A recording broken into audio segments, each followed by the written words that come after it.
پھر سورہ انبیاء میں توحید، نبوت، حساب، جزا و سزا پر دلائل دینے کے بعد 17 انبیاء علیہ السلام کے قصے ذکر کیے گئے۔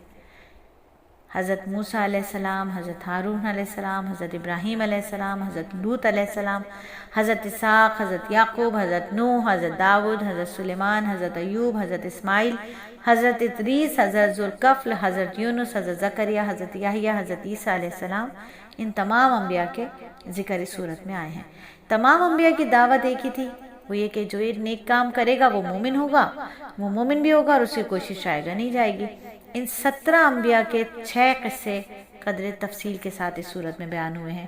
حضرت ابراہیم علیہ السلام جنہیں دعوت و توحید اور تردید شرک کی وجہ سے دہکتی ہوئی آگ میں گرا دیا گیا مگر اللہ نے ان کی حفاظت کی۔ آپ کے بھتیجے حضرت لوط علیہ السلام جنہیں ایک بدترین قوم کی طرف نبی بنا کر بھیجا گیا۔ حضرت نوح علیہ السلام جنہیں ان کی طویل عمر اور اللہ کی راہ میں صبر و تحمل کرنے کی وجہ سے شیخ الانبیاء بھی کہا جاتا ہے، جنہوں نے 950 سال تک دعوت والا کام سر انجام دیا۔ حضرت داؤد علیہ السلام، ان کے بیٹے حضرت سلیمان علیہ السلام کا قصہ، جو دونوں نبی بھی تھے اور بادشاہ بھی تھے، انہیں روحانی اور مادی دونوں طرح کی نعمتوں سے خوب نوازا گیا تھا۔ حضرت ایوب علیہ السلام جنہیں مصائب اور آلام کے ذریعے آزمایا گیا، انہوں نے ایسے صبر کا مظاہرہ کیا کہ ان کا صبر مثل ضرب المثل بن گیا۔ ان میں مصائب اور آلام میں وہ مسلسل اللہ تعالیٰ کی طرف متوجہ رہے، ان کی توجہ نے رحمت باری تعالیٰ کو متوجہ کر ہی لیا، ان کی دعائیں قبول ہوئیں اور وہ پریشانیوں کا دور ختم ہوا۔ حضرت یونس علیہ السلام کا قصہ، جنہیں مچھلی نے نگل لیا تھا، اس کے پیٹ میں انہوں نے اللہ کو پکارا اور ان کے پکار سنی گئی، انہیں غم سے نجات مل گئی۔ بے شک اللہ تعالیٰ کو پکارنے والوں کو غم سے نجات مل ہی جاتی ہے۔ پھر یاجوج ماجوج کا، جس کا ذکر سورہ کہف میں بھی ہو چکا، یہاں ان کا ذکر دوبارہ آیا ہے کہ قیامت کے قریب یاجوج ماجوج کو کھول دیا جائے گا، وہ ہر بلندی سے اتر رہے ہوں گے، اور پھر مشرکین اور ان کے بت قیامت کے دن دوزخ کا ایندھن بنیں گے، کوئی بھی کسی کے کام نہیں آئے گا۔ انبیاء کے قصص بیان کرنے کے بعد بتایا کہ محمد صلی اللہ علیہ وآلہ وسلم کا دین اور دنیا میں سارے جہانوں کے لیے رحمت ہے۔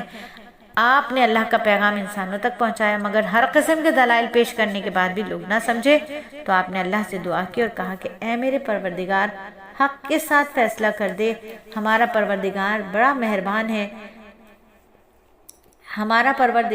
مہربان ہے، اسی سے ان باتوں میں سے جو تم سے بیان کرتے ہیں مدد مانگی جاتی ہے۔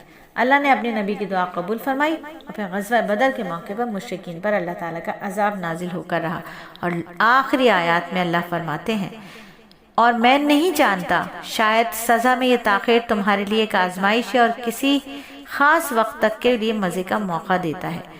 آخرکار پیغمبر صلی اللہ علیہ وآلہ وسلم نے کہا کہ اے میرے پروردگار، حق کا فیصلہ کر دیجئے، اور ہمارا پروردگار بڑی رحمت والا ہے، اور جو باتیں تم بناتے ہو ان کے مقابلے میں اسی کی مدد درکار ہے۔ الحمدللہ سورہ انبیاء مکمل ہوئی، ہمارا پارہ ابھی باقی ہے۔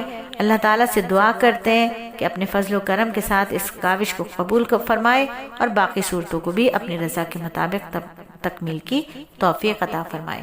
اور آپ کو یاد ہے کہ یہ حلقہ بند نہیں ہوگا قیامت تک، جب تک کہ سانس میں سانس ہے۔ میں پڑھاؤں، اس کے بعد میری بچیاں پڑھائیں، جو آپ سب میری بیٹیاں ہیں، الحمدللہ عالمات ہیں، بہت ساری فاضلات ہیں، وہ آگے لے کے چلیں اس لیگیسی کو، اور اسی طرح سے اس مدرسے کا نور کل عالم کی ہدایت کا ذریعہ بن جائے۔ آمین ثم آمین۔ تو چلیے اگلی صورت کا تعارف اور پھر اس کے ساتھ کچھ تفصیل۔